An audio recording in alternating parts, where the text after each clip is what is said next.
Hola, están viendo WEHO Sport. Peace. We are watching WEHO Sports! Hi, my name is Aaron. I'm with Lambda Basketball, and you're watching WEHO Sports. The group of people that we get together to tournaments, it's just the community and the friendship that we have together.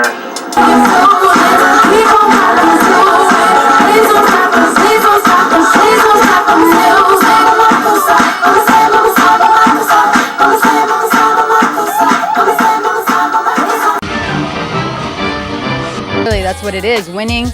Obviously, we have fun. You have fun when you win. You have fun when you play together as a unit. And fortunately, that's what our team does.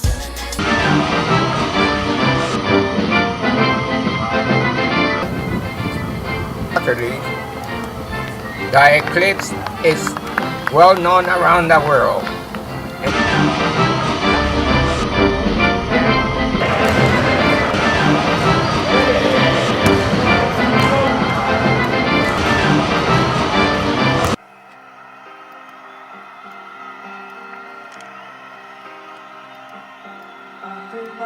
With us, La La Land in America. The Los Angeles Motion became the second team to win 3 Gay Bowl championships at Gay Bowl number 9 in Washington, D.C. Welcome back, West Hollywood. We're here with Aaron, and we're still interviewing the basketball team. Aaron, why don't you tell us a little bit about yourself and how you came across the team? About 4 years ago, I moved here from Seattle, and I was looking to try to meet people other than going out in bars, and I've been playing basketball my entire life, so it was just something that I'd sat down at Joey's Cafe and looked through Frontier magazine, and I think there was an article about gay sports, and so I just Googled basketball, and Lambda Basketball came up. So I've been playing with them for 3 years now and traveling with tournaments, and my first tournament was in San Diego, and I was hooked ever since. Just love it. So you say you've been playing for a long time. That means you were playing in a straight league. And what's the difference between the straight league and the gay league?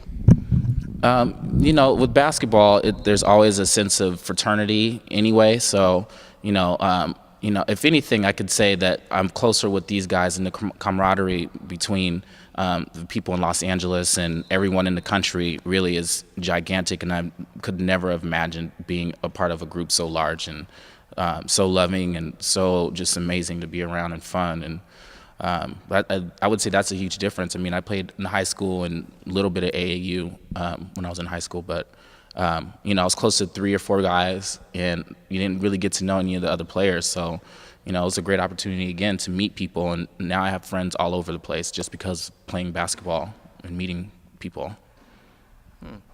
Have you been to any of the gay games? I haven't. Actually, Chicago was the last one, and I started playing right before they went to Chicago. And I didn't know anything about it, and they had teams, and I wasn't ready to go. So I hadn't gone yet. I didn't even know about it until I started playing basketball. So you must be excited to go to Cologne.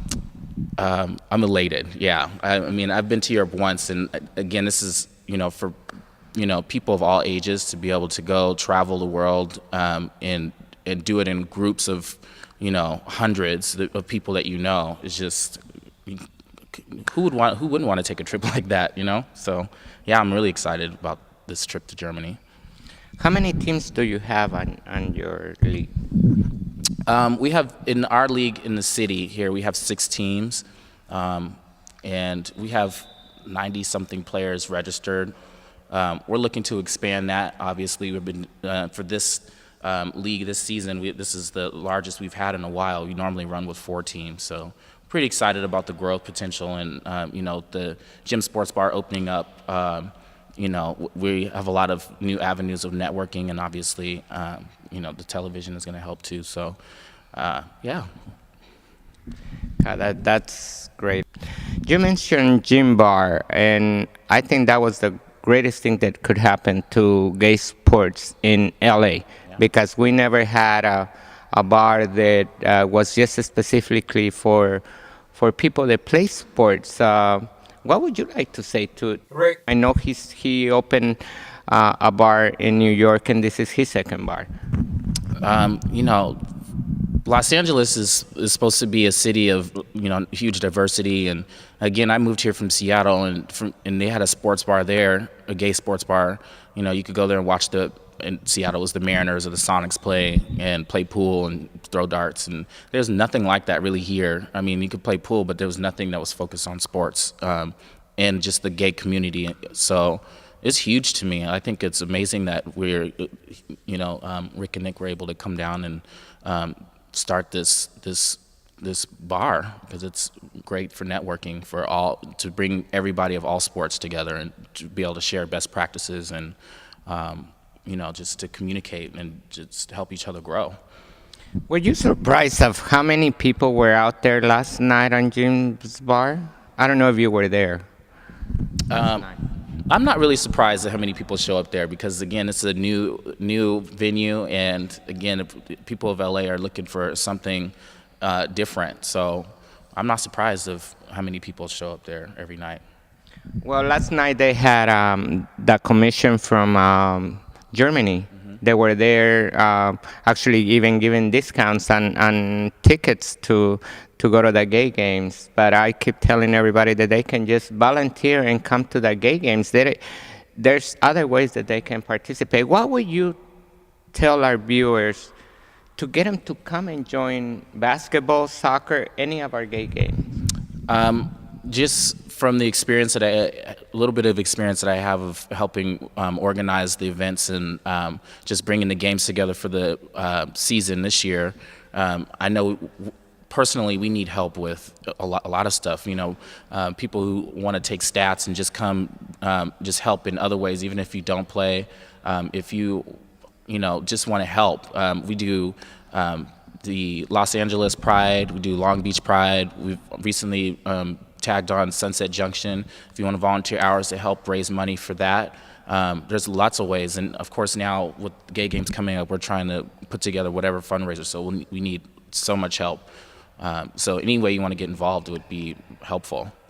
What can our community do to get big sponsors like Nike maybe? I noticed in one of the soccer tournaments I went, one of the team had Avis Rent a Car had sponsored the team. So I don't know what we can do to get them to promote our games. I just think we need to just be more aggressive about it. I don't think anyone's really thought seriously about how to attack that market. And you know, I know just from us trying to get sponsors, really what we talked about was you know, our jobs, you know, going to our bosses and talking to them about, you know, donating money for this and that. But yeah, I think it's time that we start thinking bigger and being more aggressive and going after companies that say that they're all very supportive of, you know, gay rights, and show that they're willing to help out in the community in different ways, instead of, you know, it being always about beer and liquor and all that stuff. You know, promote sports. Why don't you give us your website so that people can join and become a fan of basketball, because I just joined, so I want everybody to join. You can find it at Lambda Basketball. That's the Los Angeles website, and the national website is NGBA US. What is your next tournament, or where is it going to be? Or you guys have not planned that way? It's been planned. It's in February, Valentine's Day weekend. San Francisco will be hosting. We usually have the West Coast Classics in January, but this year it's going to be in February. And then the one after that, the one we have every year, is in the spring, is Chicago, which is in April. Which of the cities is your biggest rivalry? I know in every sport there's a city that you either hate or you always want to beat. Well, you know, San Francisco's probably got the best, not probably, they've been very dominant in the country. Since I've been here, I haven't seen them lose a game. So, you know, that's probably the one that everyone's going after. Well, thank you for giving us this interview, and hopefully you can come to our station in the future